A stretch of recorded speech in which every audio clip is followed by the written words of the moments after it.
26।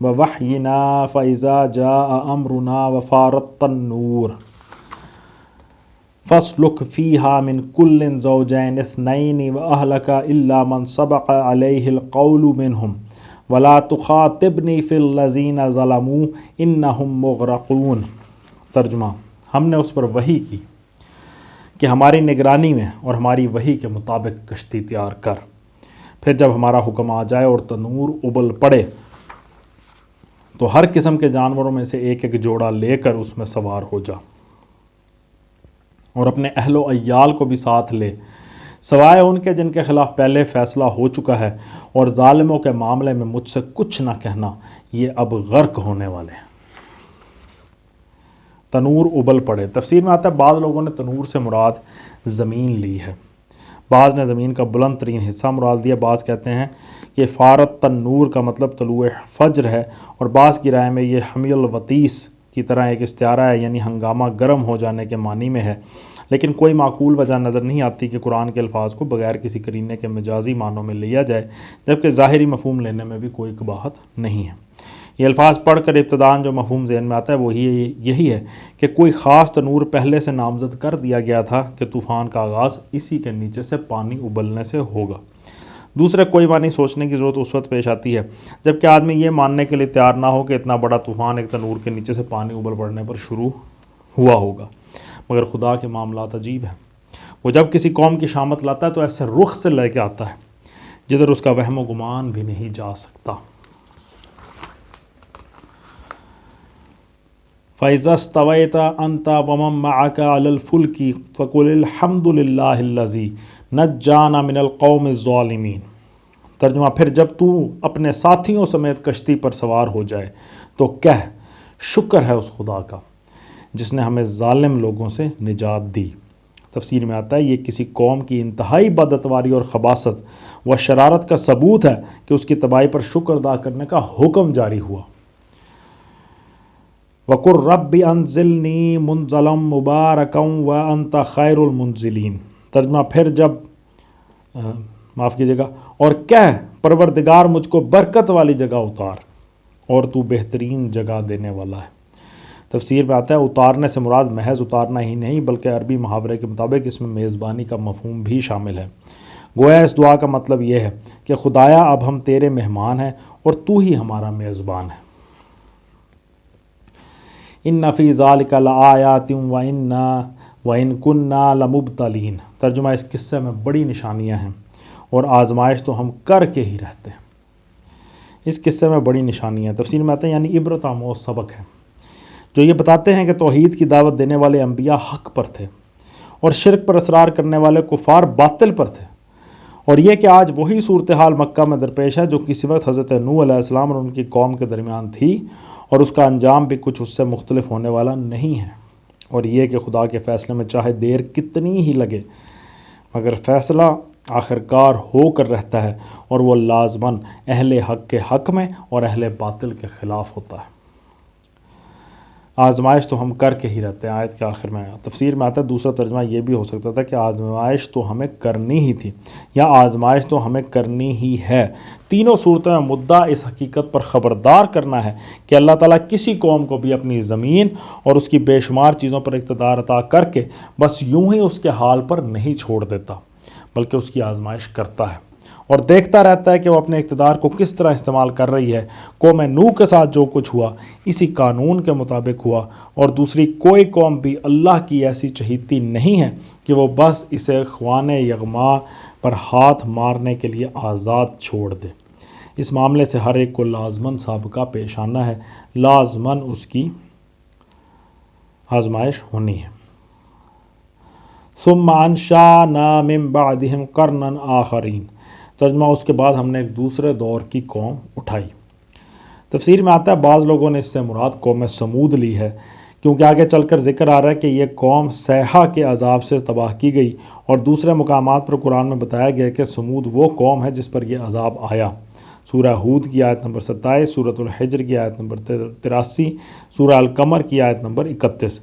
بعض دوسرے لوگ کہتے ہیں کہ یہ ذکر دراصل قوم عاد کا ہے، کیونکہ قرآن کی روح سے قوم نوح کے بعد یہی قوم اٹھائی گئی تھی، جیسے کہ سورہ اعراف کی آیت نمبر 29 میں ذکر آیا۔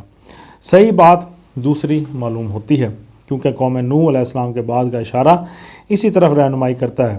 جہاں تک تعلق ہے کہ صیحہ یعنی کہ چیخ، آوازہ، شور، ہنگامہ عظیم، تو محض اس کی مناسبت اس قوم کو صمود قرار دینے کے لیے کافی نہیں ہے، اس لیے کہ یہ لفظ جس طرح اس آوازہ تند کے لیے استعمال ہوتا ہے جو ہلاکت عام کی موجب ہو، اسی طرح اس شور و ہنگامہ کے لیے بھی استعمال ہوتا ہے جو ہلاکت عام کے وقت برپا ہوا کرتا ہے، یعنی لوگوں کی طرف سے جو برپا ہوتا ہے، خواہ سبب ہلاکت کچھ ہی ہو۔